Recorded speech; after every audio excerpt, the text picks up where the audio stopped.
This is a range of blacksmith tools which have been collected, preserved and displayed for people's interest, of course. They must have been collected from a redundant blacksmith shop. There's no doubt they were. When I spotted them and photographed them, they were in a museum and made a very good display, so I thought that was too good to miss, really. That's a part of bygone skills.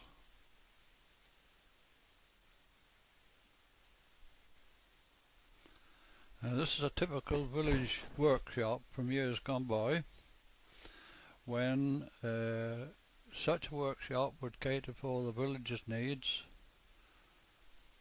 In most fields there would be a wheelwright engaged in it, and a blacksmith, which is probably, I think, the man with the split apron who is the blacksmith.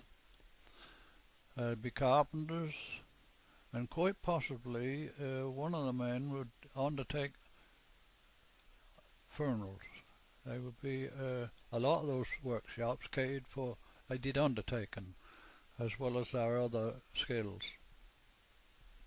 But of course those kind of skills aren't required anymore, and not the undertaking is, but that's moved into another field, and these workshop skills have more or less died out, except for one or two that pop up now and again. However, they were busy places, they catered for a lot of needs, and they were very important.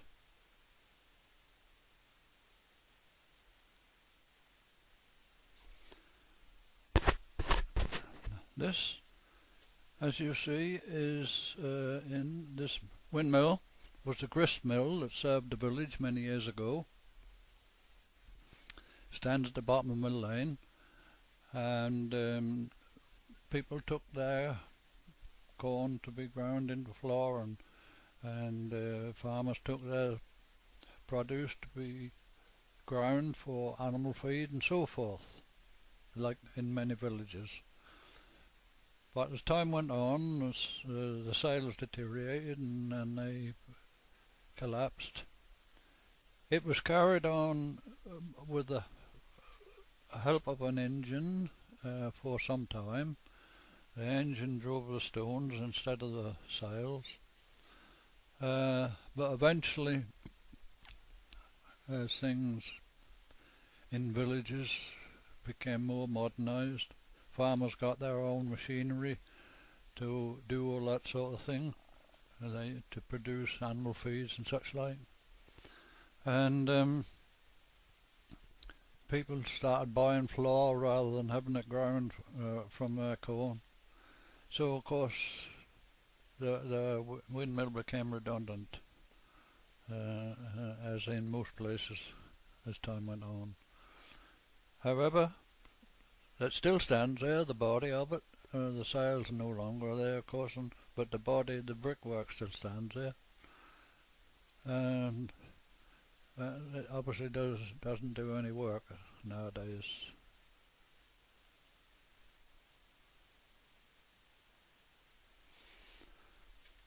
If you look at the house on the right hand side of the road, on the end of it is an extension which for many years was the village post office.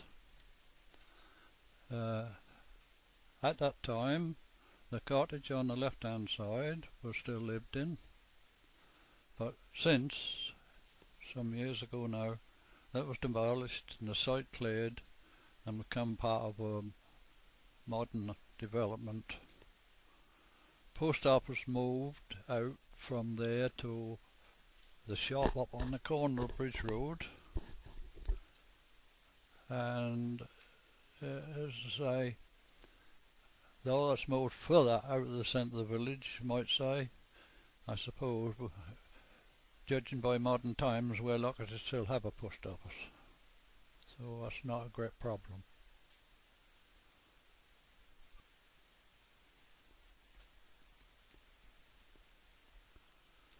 This is a sign that hangs on the wall of the Folgate Inn.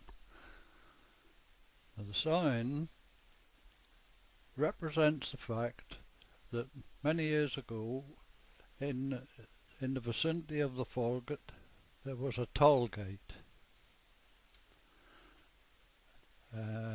which no longer exists, obviously, and this sign was made to memorise that fact. And though it's not easy to read now, it's a bit weather beaten, it says on it, "This gate hangs high and hinders none. Refresh and pay and travel on." So the gate hangs high and hinders nobody passing along that road nowadays.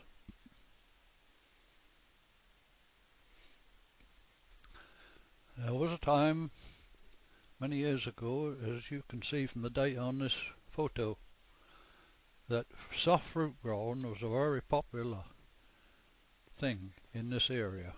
The ground suited it, and the fact that families could they could carry out most of the work with their own means, like fruit picking and weeding and so forth. So that suited families to grow some soft fruit as an extra income for their rather lowly wages in those days. And this is a typical scene that you would have seen in the fruit picking season on lots of plots of land around here. In front of the pickers you see some wooden tubs. They were designed to transport raspberries so the juice didn't escape. They were well looked after, and they held the juice inside the tub, because most of the raspberries years ago went for pulping and eventually into jam, I gather. In front of those two wooden tubs is a round basket. Now that was known as a ped, and that was for transporting black currants, because they got air through the basket work, and that kept them in good condition and doing their journeys, which was very often right up onto the train at Heigham station, or whichever station was nearby, and they would travel by train many miles actually to markets, some up in the Midlands, all over, wherever they were needed. So they had a good long journey ahead of them, but they transported in these containers, and then the containers came back on a return train and you filled them up again. Like many things, that was a very successful enterprise, and as I say, like many things, farmers got rather jealous and planted acres and acres of soft fruit, and eventually, like often happens, they glutted the market. So that died out. Terrible shame that was.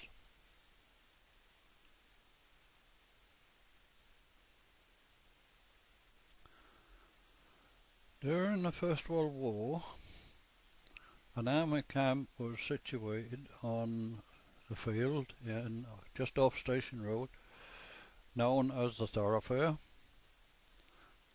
And this photo shows men, that looked like a field kitchen. They were preparing food for the soldiers that were billeted there. That apparently, that was before my time, of course, but from what I've gathered in village history, as you might say, that was a company that had lots of transport in the way of horses, mules, wagons and so forth. But eventually, due to wet weather and the nature of the field, apparently that became very, very wet, muddy, and they had to move out because it got impossible to find dry ground for their animals to lay on and to feed on. So I'm not too sure about the dates, That was sometime during the First War, of course, but I'm not sure when they disappeared from the village, but that was that. This is a picture of a sail reaper which is pulled by a pair of horses, and it mows the corn, which then falls onto a platform. These flails revolve and they push the corn off the platform in bunches equivalent to a sheaf. It falls onto the ground in a straight row behind the machine, ready to be tied as a sheaf, and so it continues around the field. And then workers come along and they tie the sheaves and stand them up in stooks to finish ripening. The machine come onto the farms before the self-binder, of course. I don't know when, but that was a long time ago. That cut out a lot of manual work, because previously that was mown by saws or sickles or whatever the local method was. That cut out all of that, and now you just have to tie up the sheaves and stook them up. So that was a step forward from a labour point of view, and probably from the speed of the harvest work point of view as well. I've never seen one in action. I've seen one or two in museums, different parts of the country. My father's told me how they worked. That's him in the white shirt here. He's used them a long time ago. About the only place you will see one now is in a museum, which is good. The one or two I've seen have been refurbished and look almost like new, and so that's good for the public to be able to view them and get an idea what it was like before all the modern machinery come to work.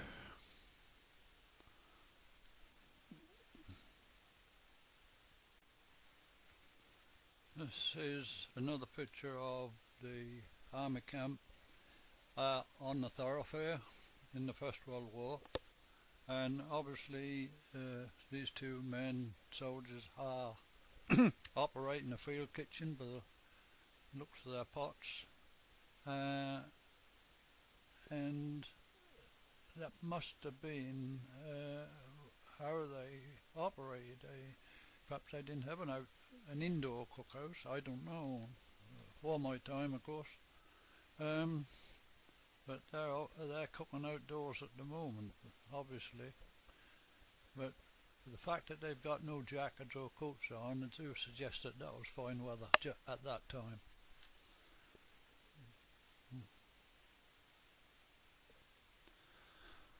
In the horse days, this would have been a typical autumn scene in almost every village you happen to pass through. Once the harvest is over and the stubbles are cleared, one of the first jobs was then to take out the farmyard manure from the buildings, and that which is already stored in muck heaps onto the fields and spread it, or rather set it out, that was called, ready for spreading. And what they're actually doing is setting it out in heaps, so many yards apart, in rows, which also were so many yards apart, and from that method they could calculate how much manure was going on each acre of land, and whether that would be suitable for the following crop. So, and then having done that, that would be spread in an even coat all over the field. You can see the heaps all set about behind across the far side of the field here. Alongside the horses working is a tractor doing much the same job. Say that's the sign of the times. When there was the swing over from horses to tractors. This typical scene with the horses, two Suffolk horses, which were very popular to this area, native to this area in fact. And so that would have been an autumn scene.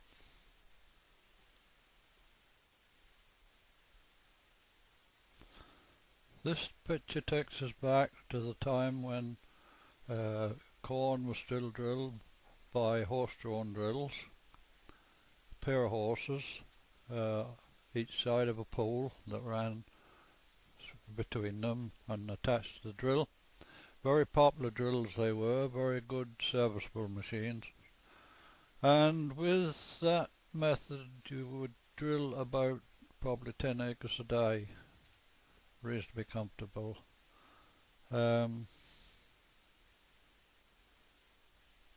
It so happens this photo was taken right outside the house where I was born, and I happened to be coming past it when a lady come out and took the photo.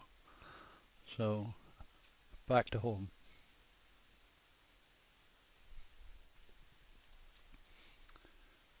Now this would have been an everyday, well not every, wait a minute.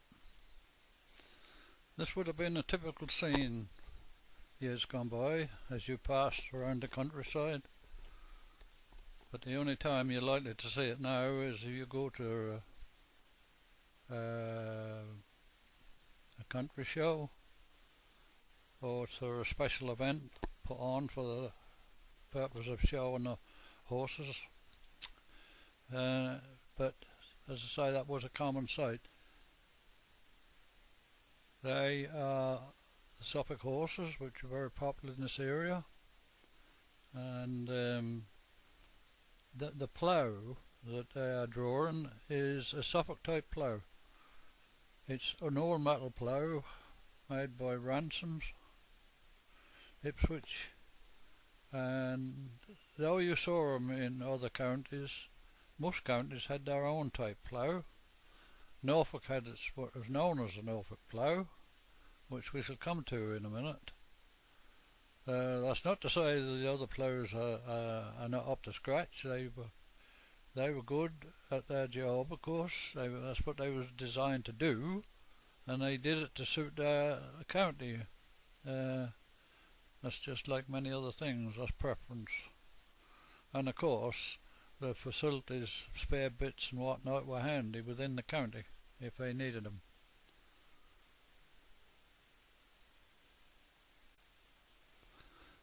This would have been a typical harvest scene in days gone before mechanisation come into the harvest work. They're loading the sheaves to haul them to the stackyard to be stacked up, and they've got what was known, they're loading what was known as a harvest wagon. Though they were called harvest wagons, they were used for all types of work, road work as well as land work, and they were fitted with very large wheels, as you can see. And the theory was that the larger wheels pulled easier on the land than smaller wheels would. And I should imagine that there was some truth in that, because surely they wouldn't have gone through all the work of building big wheels if they weren't helpful to the project.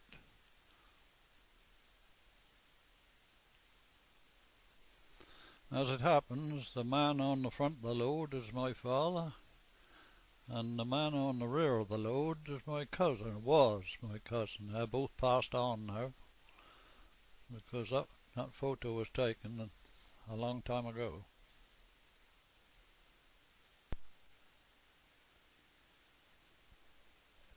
These objects that you're looking at in the photo with the hooks on are what's known as collar heims, and that's the connection between the collar pad that fits on the horse's shoulder and is well padded to make it more comfortable for him or her, and then these heims are fitted onto that collar pad and adjusted according to the fit, and they are then connected to the load which the horse is going to pull by way of trace or draft chains onto these hooks. The top pair of heims are wooden with metal attachments. The bottom pair, which are a bit more decorative you might say, are all metal and mostly used for horses' harness where they did road work, because they were a bit more showy, you might say.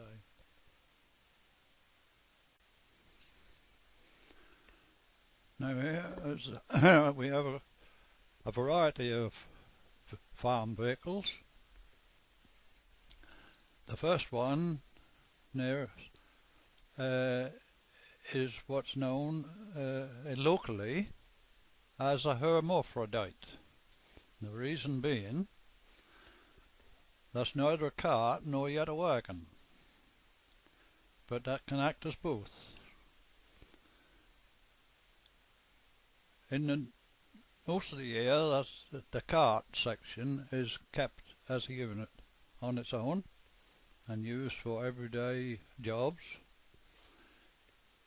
In the summer, when there is need for a wagon to carry hay and corn, etc., this extension can be added onto that cart, the foreboard as they called it, and the front wheels and the necessary attachments. It doesn't take long to assemble, and then you have a wagon type cart to use for harvest work. When the harvesting season's over, you just dismantle the front part from the cart and you go back to your ordinary cart again and put the other bit away till next year. A very, very popular in this area among the smaller farmers, because they couldn't afford all individual carts that necessary through the year. They could convert this one if and when they wanted for whatever purpose, and so it was known locally as a hermaphrodite, and I suppose that's what it is. Very, very popular and very useful. Now the wagons in the picture were designed and built for typical road work wagons, I would imagine. They're lighter in build, the smaller wheels and so on, almost opposite to the harvest wagon that we were looking at earlier. And the other second blue wagon is probably much along the same design, because in days gone by there was almost as much road work to do from a farm as there was land work at times. All the produce, corn, had to be carted to a railway station, which might have been some distance.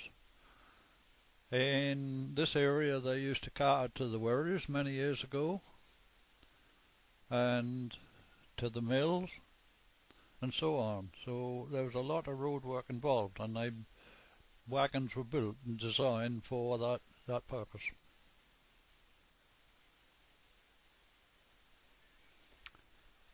Now here we have another type of harvest wagon, perhaps slightly lighter in build, not much, and probably smaller wheels also.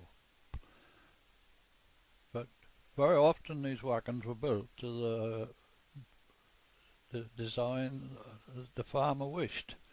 And if he wanted a certain wagon for a certain purpose, he was having it built, well, he'd choose the design. So that was a matter of choice. Here, this one has been converted to being pulled by a tractor, and it was used on this occasion for demonstration purpose to show exactly what those wagons would carry comfortably when they were used in the harvest fields, and for other jobs as well, of course. And that would be a typical, in days gone by, that would be a typical load of corn that went from field to stack. And the wagon the other side is a slightly different design, but from what you can see of it, I'd say it's more of a general purpose wagon as well, maybe a bit smaller. Somewhere and some. Well, I say they were whatever job they were going to do, they could be designed to suit.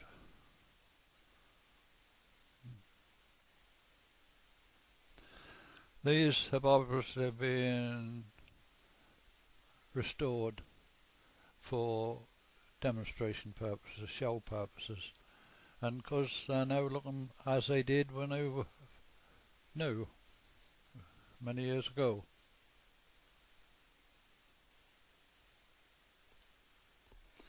Now this is another typical autumn scene that you might have seen in the earlier days before mechanisation, where they're harvesting potatoes by way the potatoes have been spun out of the ground by a horse-drawn potato spinner, it was called, because that lifted and spun the potatoes out onto the cleared ground beside where that was actually working, and then they were picked up by hand into baskets, and as the baskets were filled they were tipped into the tumbrel, which then took them either to the farmyard store or into a hail at the end of the field near the gateway, so they could be hailed up for the winter or whatever the farmer chose to do.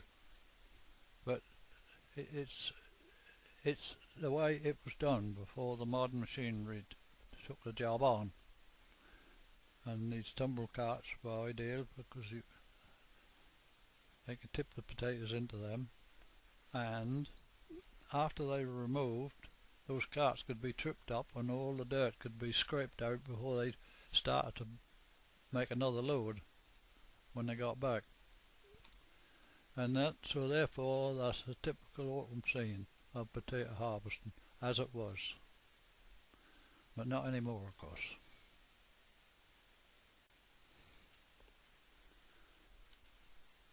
Now, years gone by, when horses were the main power units, for farm work and other trades in the village, there had to be replacements for them as they grew older, and of course each year a certain number of foals were born, especially on the bigger farms where they kept a lot of working horses and there was always replacements needed. This was a common scene when in the spring they'd be born about May time, the foals, and they'd grow, stay with their mothers all through the summer till the autumn time, and then they'd be weaned off and the mothers would go back to their normal duties then, and the foals would then stay together on a meadow or a marsh, whatever, and they would do that for another couple of years, or perhaps another 2.5 years, to grow big, to grow strong and able to be gentled into work in due course. and of course the common sight was too, which these are, with the Suffolk horse, which is the native horse to East Anglia anyway, and they're very popular for land work especially, with their nice clean legs.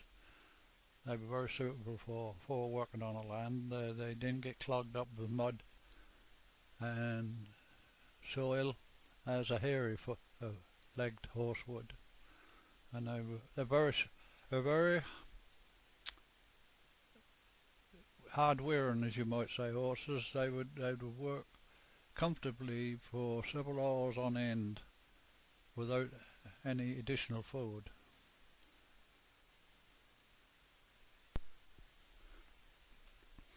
This picture shows a Massey Harris self-binder harvesting machine being drawn by an early standard Fordson tractor, very popular in the early days. Now the harvesting machine came onto the farms probably just before 1900, that period, and it was a marvellous machine for the day, or for any time, because it not only cut the corn, it tied it into sheaves and laid them in a row along the field, out of the way of the next round of cutting, and it did a fine job. It saved a lot of hard work, because now all that needs to be done here is to collect up those sheaves, two at a time, and put them into stooks so they finish ripening in the sun and wind.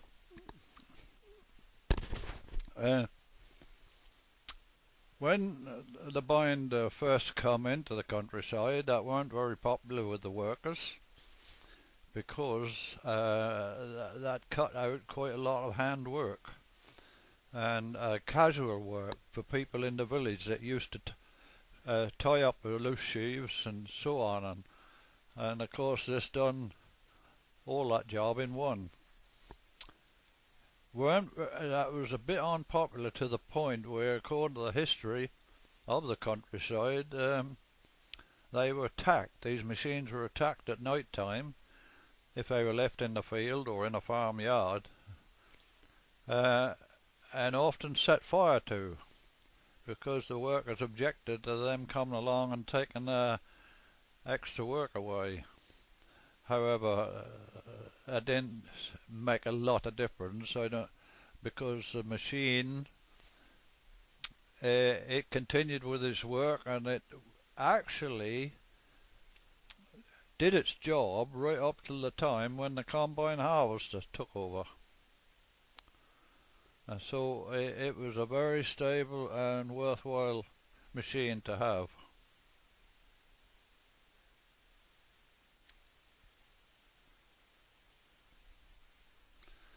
Now this is a Norfolk plough, different design altogether, but did the same job in its own way. It's an early model, though it's still Norfolk style, and the earlier ones were wooden beamed. The beam that comes down from the front to the centre is wooden, and the handles are wooden as well, and all the metal parts were bolted or onto the wooden structure. As I say, they did the same job, but within their own county they were popular, you know. But that's an early model. Produced, you can't see the name, probably I've seen it, produced by a firm named of Burton from Northrips. I think probably they must have had a foundry as well as everything else they must have done. This is a later model of the Norfolk plough, same style as you noticed, but it's constructed 75 to 80% of iron. The handle's iron as opposed to the older one that were wood. The beam has ironclad, as an ironclad beam. There is some timber running between the two sides of iron, just a small amount in the middle there, and that's it. Apart from that, that was foundry made. They were made in a foundry at Saxthorpe for a firm by the name of Ling, and they were very popular in the farming world. There were other makers, but this was a very popular one, and as a result of that, it's placed on this plinth, and apparently that goes as our village sign. And they were a nice plough to handle.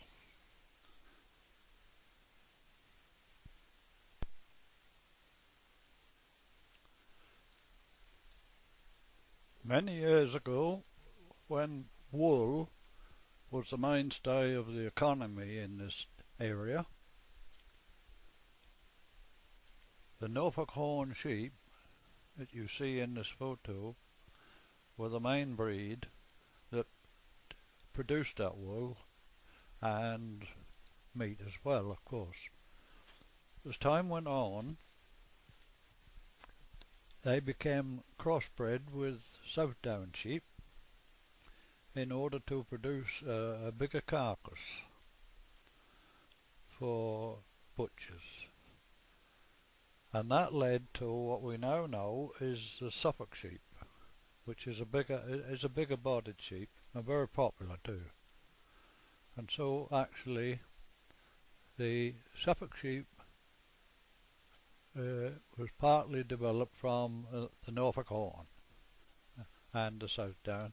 So it has the black legs and the black head like the Suffolk sheep does, but the Suffolk don't have the horns like this, but they've got other mainly,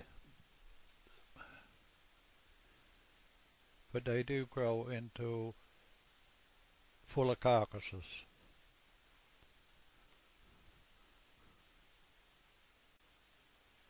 Going back to the days when the horses worked the land, in every village of course, on every farm there'd be numerous horses and numerous horsemen engaged to look after them and to work them in the fields.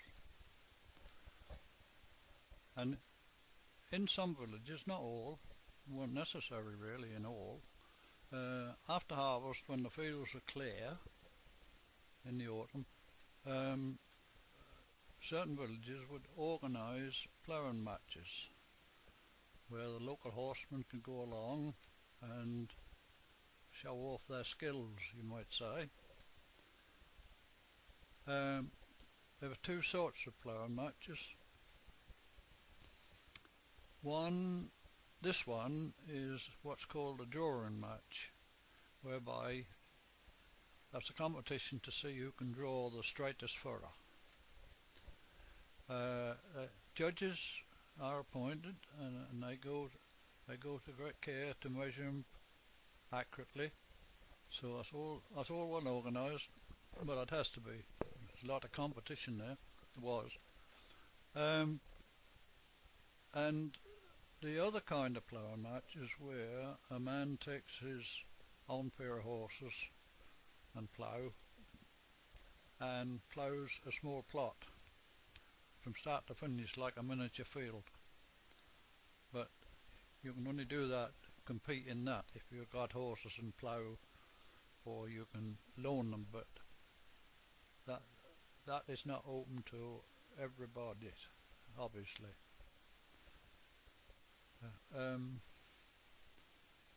This, as you see,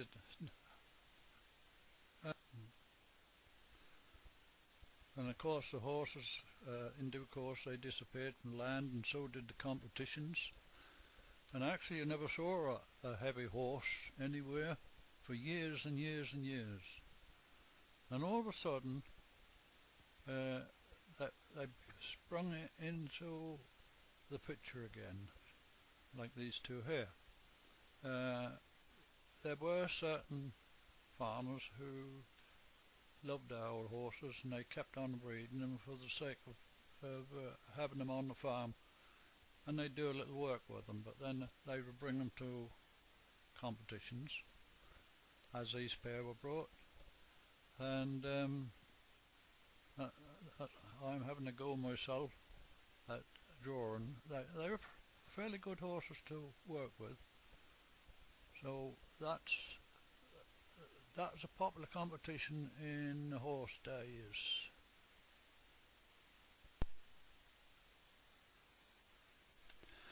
This is another picture of the same army camp, of course, as previously mentioned.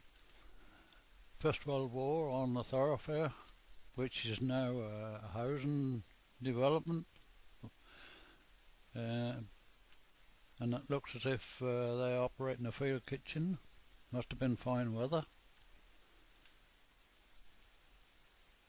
And that all took place, as I said before, in the 1914 war period.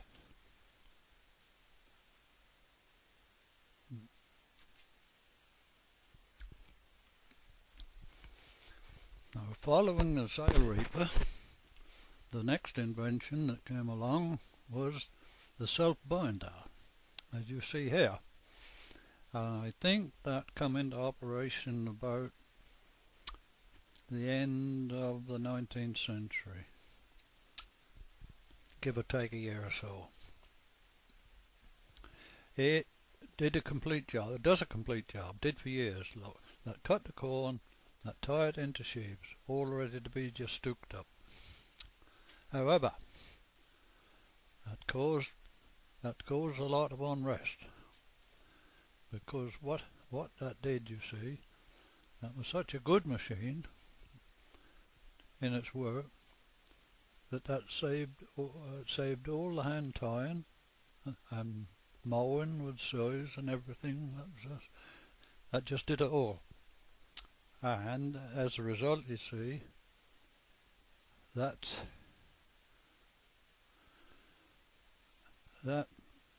did what in these days is called made the casual workers all redundant, because all there was to do, you see, apart from the operators, was for the men who'd been used to doing the scything and the tying and what have you, just went round, stood these sheaves up into stooks, and that was it.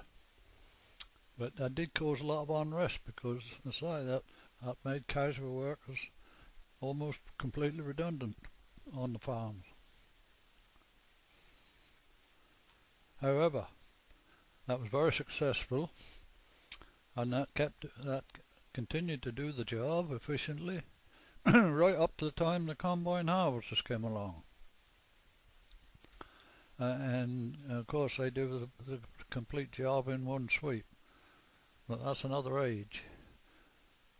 These machines were absolutely brilliant, there's no doubt about it.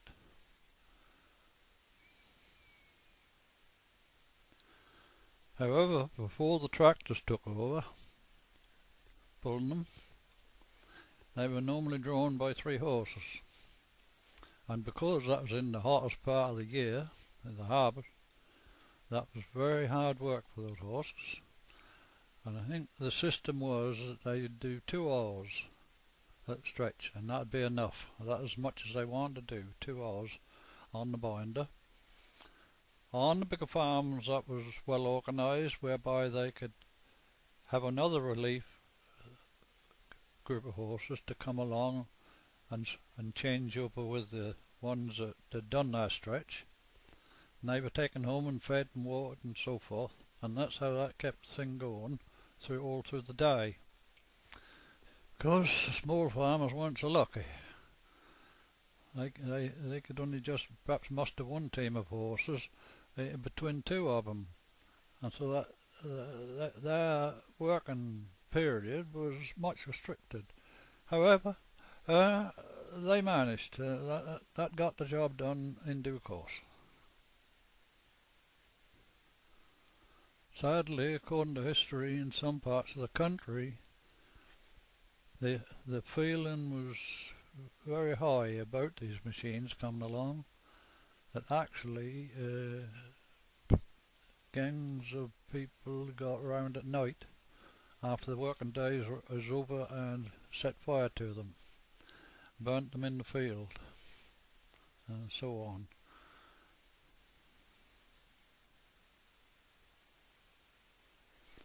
This is a planet cultivator, an extending cultivator to be correct. Very, very popular in this part of the country where a lot of different crops are grown with market gardens, small holdings and such, and they could be worked with one horse up. The idea was, you see, that they could go between narrow row crops.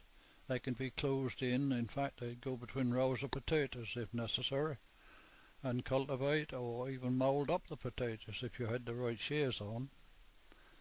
There was different types of shears for different jobs. They go between fruit bushes and raspberry canes and that comfortably. You see, you could widen the thing so it took a wider strip or narrow them down to suit your crop. They were very, very popular tools. They could be depth control with the front lever, width control with the back one there, the tall one, and they were very, very popular. Made in either Canada or America, I forget which now, but they must have stopped manufacturing some years ago, I imagine, because you don't see you don't see any new ones now. Only way you'll see them is if somebody has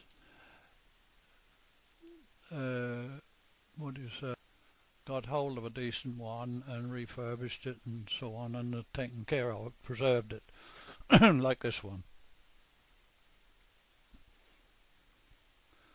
Planets also made push drills, hand push drills for small cropping areas, and push hoes for going between the rows of plants and so forth.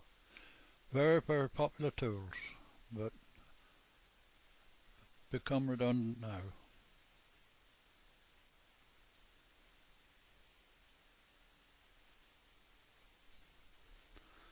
This is a photo of a typical farmyard years ago. I think this was probably about early 40s. That's my father with this horse. He's taken him to the pond to drink, and as he was in the process of doing it, a photographer came along in the road, which is just in front of the photo. He worked for some country magazine, and he said, could he take a photo of this scene? Father agreed, so long as he sent him one, and which he did, and this is the result of it. I covered it since then. It weren't just a horse and a man that makes up the photo. It's the architecture of this old cart shed. Thatched roof, those big beams that were hewn straight from trees, rough hewn they call it, don't a rough home. And there's the carts, and that not quite undercover because there's so many of them. What it was then. Also in the first bay is a standard forge and track, the first one on the farm, I believe, taking the place of one or two horses, no doubt, then. And that is a farmyard scene, as you might say, from the 40s. Here's a fine example of a large black pig, a mother with a contented family, and that's what large blacks were good for. They were very docile mothers, but more important to the litter, they produced a good flow of milk for their piglets to suckle on, and therefore they were a popular breed in this area at one time.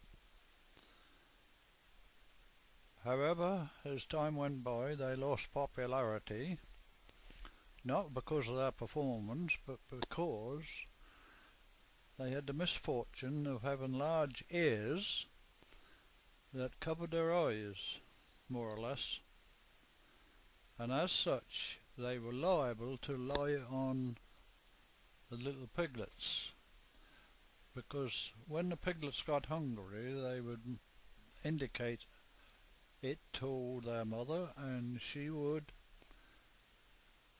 lay so they could suckle, but in the process of her laying in that position, the little piglets occasionally got too close and they could get laid on, because she couldn't see behind herself to see exactly where they were. The only way she knew if she was getting too close to them is if they squealed. She would try and raise herself and let them get out of the way, but on occasions that didn't happen that way. But people who kept them accepted that as one of the things that could happen. They didn't make a lot of fuss about it. But as the pig industry modernised, it was made clear they couldn't stand for such losses, and so the large black was fizzled out in commercial production. I think the one place you might find them now is in the Rare Breed Centre. There may be people around who keep them as a hobby, but I hope there is, because they served very well in their day.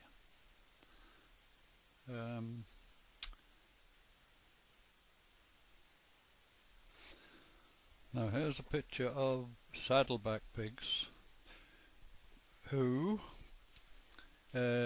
followed on the large blacks.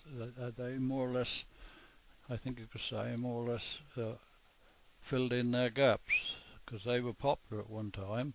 There was two saddleback breeds, a Wessex and an Essex, but apparently nowadays they all go as one, saddlebacks.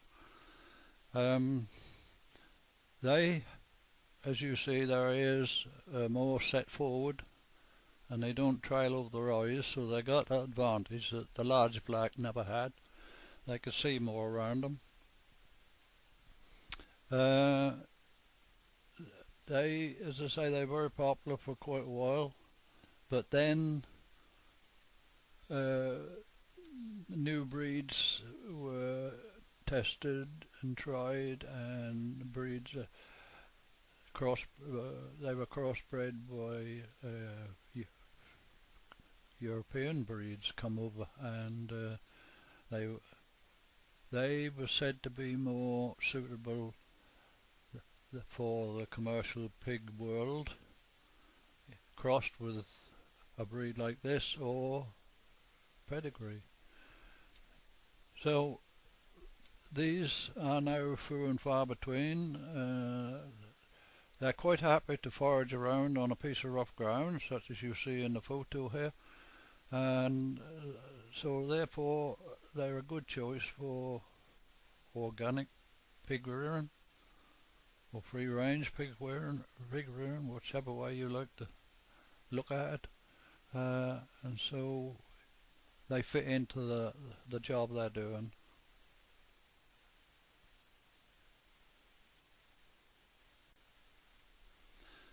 Now this picture shows the other part of the farmyard where my father stood with the horse.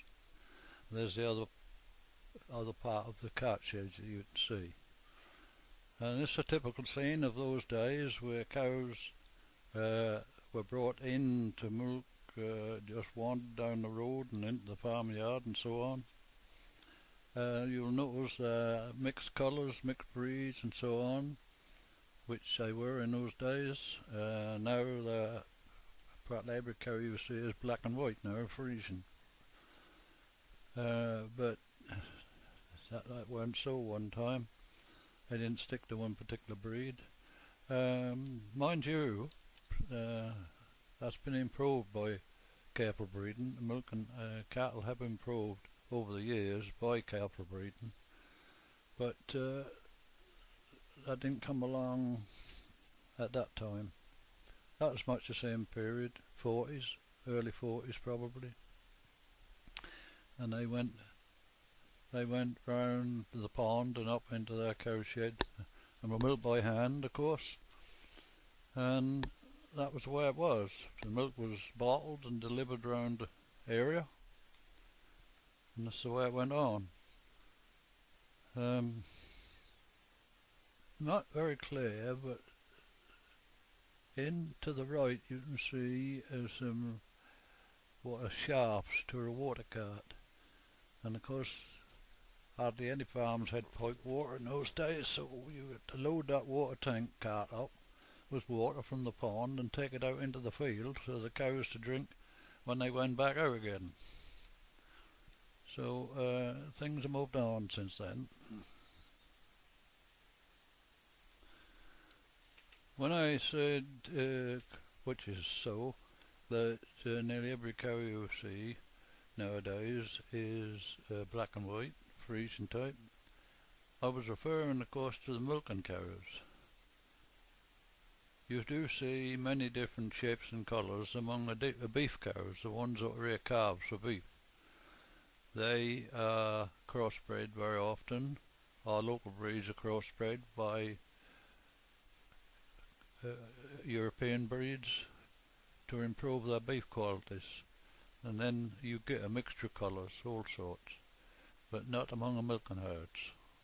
They're all, more or less all, black and white, Friesian type, Holstein Friesians they call some of them.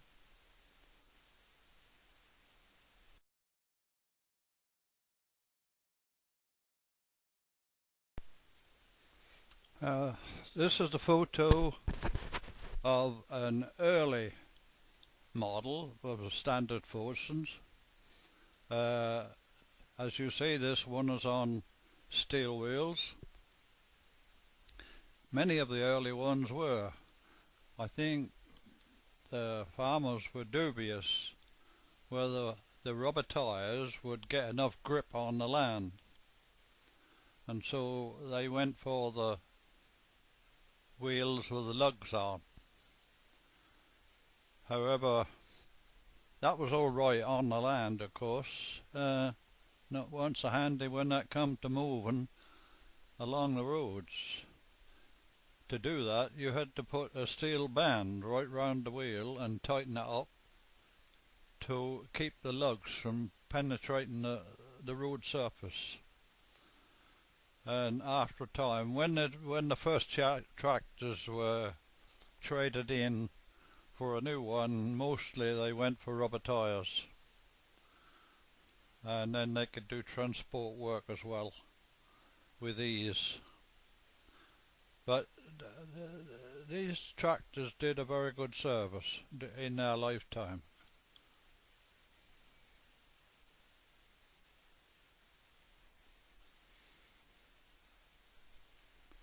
Now here is a good specimen of a Norfolk farm wagon.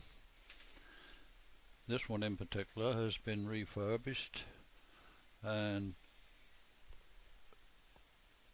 preserved, so to speak, I suppose you'd say, because that's in a bygone situation. So that's on show.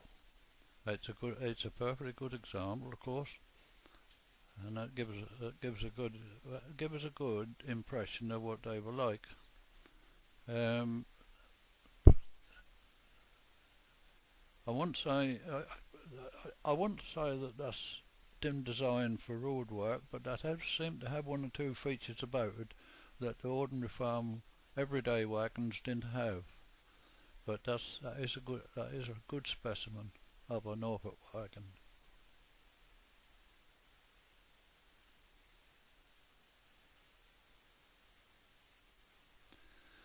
Before combine harvesters come along and they'd swept up the whole harvest in one pass, there was a lot of work to do to get to that stage where the corn would be safely stored. And in order to do that, it had to be dried, as we've said before, in the sheaves, put into shocks and dried, in order that they were in a condition whereby they could be stacked into one big stack, and they had to be just right, otherwise they would overheat and not necessarily perhaps cause a fire, though it had been known, more likely to go mouldy. They'd overheat, and when they cooled down they could go mouldy, and the corn would be very low grade when that was threshed. Because I learned to do this and just before all finished, after I retired, I thought, well, now I never did really get this out of my system. I will make a model of one, and so I did. And that is this is a model of a typical corn stack that we used to build. You'd see rows of them around the farm after harvest was over. This is this is a proportion of 36:1.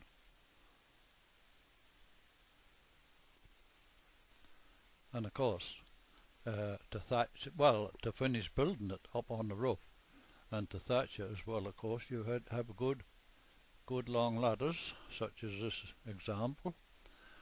They weren't the alloy ladders like they are today. They were heavy. They were timber, made from timber, all in one piece, and they were really, really heavy to maneuver.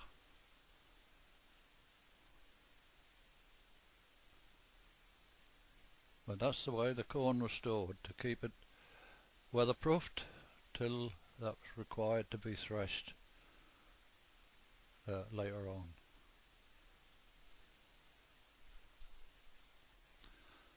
This model each year goes to the Harvest Festival in the church as a sort of reminder of days gone by.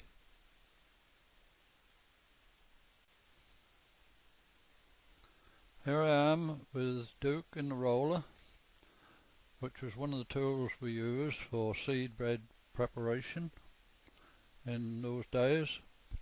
In this case, we were preparing a seed bed for sugar beet, which needed to be reasonably fine and good tilth, and the roller helped in that purpose.